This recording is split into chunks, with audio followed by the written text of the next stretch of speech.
Modi is trying to put India on the global stage, the same thing that President Xi Jinping did for China last year. Whether he'll succeed to do that or not, well, that remains to be seen. Let's get perspective on India from Rajnish Kumar, State Bank of India Chairman. He joins us right now. Rajnish, good to have you with us.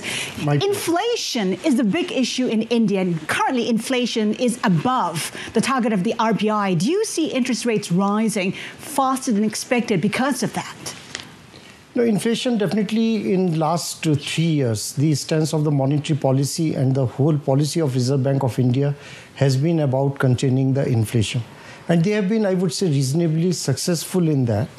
We have seen pickup in the yields, government bonds, and that was a bit unusual, 100 basis point change.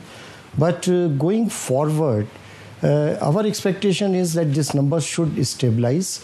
And at least in next 6 months, I don't foresee that there will be any major upward movement further as far as the RBI policy rate is concerned or the yields on the government bond is concerned. So having said that, when do you see rates moving?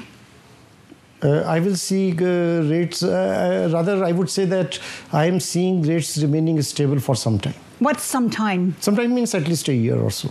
Now, Rajnish, the other issue in India is bad loans among banks, among the highest in the world. We're looking at $210 billion. Is it getting any better, given the injection from the government? So the capitalization of the public sector banks, which government announced, which is approximately $30 billion, that is a big positive for the banking system in the country because the public sector banks control 70% of the assets. As far as the bad assets is concerned, the recognition part where all the bad assets were to be recognized, that part is over now, and whatever is remaining, if any, that I am hopeful that all the banks would be able to recognize within this quarter, which is December quarter. And insolvency and bankruptcy code, which is new and which got enacted in 2016. Several cases were referred in July 17, and now we are in the resolution phase. The resolution process in respect of these cases is in very advanced stage. 2018, in my view, is much, much better as far as the NPAs in the banking system are concerned. Much better, but when will we see the end of the bad debt issue in India? No, you know the size of the problem. So it is, as you've said, that it is a big problem. So big problem cannot be resolved in 3 or 6 months. But if we look at the trend, as a banker, if I look at the trend, the fresh slippages or fresh accretion to the NPAs, that has considerably come down. What is the biggest problem, the biggest challenges for the Indian banking sector right now?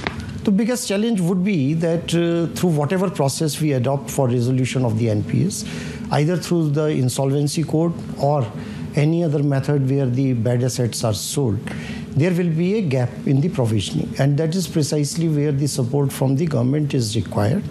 And for the banking system to come out of the problem, we have to provide for those loan losses which have been incurred.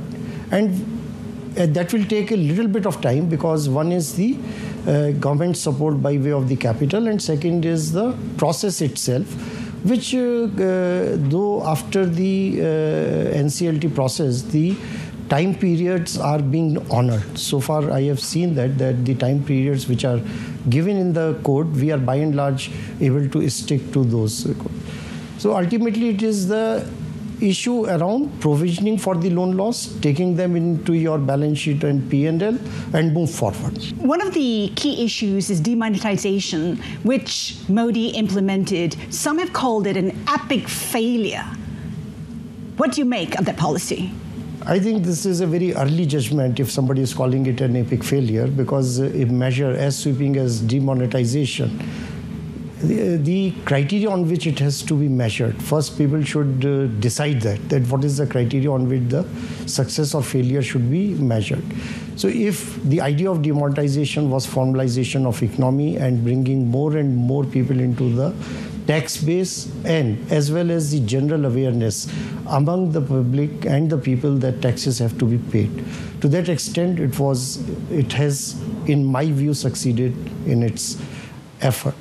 Second is about digitization of the economy, and whatever way we look at it, pre-demonetization and post-demonetization, the numbers are staggering as far as the digitalization of the economy is concerned. And digitalization is not only for the sake of digitization, there are many, many benefits which are attached to that process, formalization of the economy, where even from the SMEs perspective, which reportedly and which people said were very adversely affected during the demonetization period. But if you look at the availability of the credit, once they become part of the formal system and the data or the cash flows are captured, then for the lender's perspective also how easy it becomes to lend them.